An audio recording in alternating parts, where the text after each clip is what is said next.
নামঘৰ 17 আগষ্টৰ পৰা 17 ছেপ্টেম্বৰলৈ জাতি বৰ্ণ ধৰ্ম নিৰ্বিশেষে পালনাম আয়োজন কৰা হৈছে। উক্ত পালনামৰ সংগ্ৰহ ৰাখি আমাৰ কিছু চাফ চিকুণ ৰং পেইণ্ট এইখিনি কাম পুনগতিত চলি আছে আৰু পালনামলৈ জাতি বৰ্ণ ধৰ্ম নিৰ্বিশেষে সকলোকে নিমন্ত্ৰণ হ'ল, সকলোৱে সহায় সহযোগ কামনা কৰা হ'ল। আমাৰ ভাৰতবৰ্ষ ভাৰতৰ বাহিৰত থকা প্ৰবাসীসকল সকলোকে এই পালনামলৈ নিমন্ত্ৰণ কৰা হ'ল আৰু আমাৰ এই 17 আগষ্ট ৰাতি পালনাম হ'ব।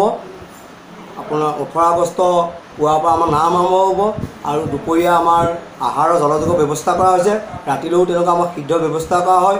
সমূহ জাতি বৰ্ণ ধৰ্ম নিৰ্বিশেষে সকলো ৰাইজকে এই পালনামত সহযোগ কৰিবলৈ সমিতিৰ পৰা অনুৰোধ জনোৱা হ'ল। আপুনি পুৱা প্ৰসংগ, দুপৰীয়া, আবেলি আৰু গধূলি আৰু আপুনি দিনৰ 10টাৰ পৰা আৰম্ভ হয়, ৰাতি 10টালৈকে আমাৰ ঘোষা কণ্টিনিউ চলিয়ে থাকে। তাৰ মাজত 4-5খন নাম হয়, সিদ্ধ হয় আৰু এই সিদ্ধত সকলো ৰাইজে সহায় সহযোগ কৰে আৰু ওচৰৰ গাঁৱৰ ৰাইজেও সহায় সহযোগ কৰে আমাৰ অনুষ্ঠানবিলাক চলাই যাতে। বাকী জাতি বৰ্ণ ধৰ্ম নিৰ্বিশেষে সকলো দল সংগঠন আহি পেলাই আমাৰ এই মহাপালনামত সহায় সহযোগ কৰে। ঠাণ্ডা পানী খুৱাই বিভিন্ন অনুষ্ঠানে খিচিৰি খুৱাই এনেকৈ সকলো ৰাইজে এই পালনামত সহায় সহযোগ হ'বৰ কাৰণে আমাৰ নিৰ্দিষ্ট জেগা আছে। আপোনাৰ এই নামঘৰ কিনাৰতে আমাৰ গাড়ী ৰখা পথাৰ আছে, আগলৈও আমাৰ 2খন পথাৰ আছে। 2খন পথাৰ আমাৰ মেৰামতি কৰি থকা হৈছে আৰু আমাৰ উপযোগীয় ৰাস্তা আছে। ৰাস্তাবিলাক এতিয়া প্ৰায় বহুত বহল কৰা হ'ল। সেই ৰাস্তা কিন্তু চাইডে চাইডে বহুত গাড়ী থ'ব পাৰিব। মানে সম্পূৰ্ণ কাম পালনামৰ কাৰণে প্ৰস্তুতি চলি আছে আৰু প্ৰায় আপোনাৰ 16 তাৰিখে সেইখিনি কাম শেষ হ'বগৈ আৰু এতিয়া আপুনি এইবাৰ দেখিছোঁ যথেষ্ট বিধি এতিয়াই হৈ আছে আৰু এতিয়া বহুত ৰাইজে যোগাযোগ কৰি আছে।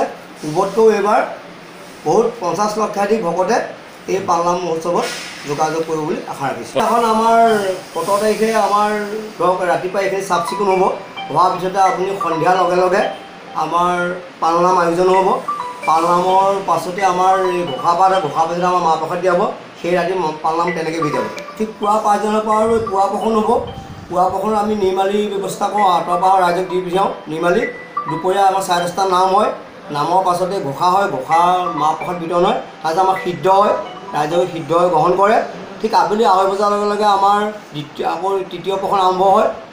আকৌ ৰাতি ঠিক 8:30টাৰ লগে লগে ৰাতি প্ৰসন্ন আৰম্ভ হয়। এই ৰাতি প্ৰসন্নৰ পাছতে মাহ প্ৰসাদ দিয়াৰ পিছত আকৌ সিদ্ধ হয়। এই সিদ্ধ সকলো ৰাইজে গ্ৰহণ কৰি বৰনামঘৰ পূৰ্বৰ দৰে এইবাৰো আমি পালনাম পাতিবলৈ আয়োজন কৰিছোঁ।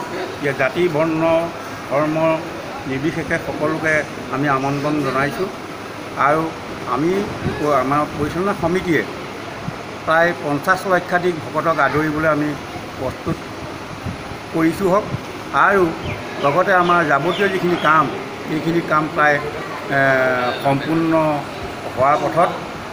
সেয়েহে আমি সকলো ভক্তবান বৈষ্ণৱবৃন্দক এই পালনাম মাহজোৰা পালনামলৈ আমি নিমন্ত্ৰণ জনাইছোঁ। পূৰ্বৰ তুলনাত এইবাৰ আমি ভক্তৰ সমাগম বেছি হ'ব বুলি মনতে ভাবিছোঁ।